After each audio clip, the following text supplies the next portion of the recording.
আসসালামু আলাইকুম রহমতুল্লাহ। যারা পরিবার নিয়ে হজ ও উমরা করতে আসেন, বিশেষ করে মহিলাদের জন্য একটি অসাধারণ সুযোগ আছে, যেটা আপনারা অনেকেই হয়তো জানেন না। ফজরের নামাজের পর মহিলাদের জন্য হাতিমের নামাজ পড়ার বিশেষ ব্যবস্থা করে দেওয়া হয়। আজকে আমি সেই অপরূপ দৃশ্যটা দেখাবো। কাবা শরীফের ছাদ থেকে আমি ধারণ করেছি। সো দেখেন, এখানে একটা ব্যারিকেড দিয়ে রেখেছে সিকিউরিটি।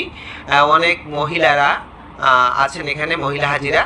দেখেন কি সুন্দর নিরাপত্তা বাহিনী ব্যারিকেড দিয়ে একটা আলাদা পথ তৈরি করে দিয়েছে। মহিলা হাজি সাহেবদেরকে হাতিমে নামাজ পড়ার জন্য নিয়ে যাচ্ছে।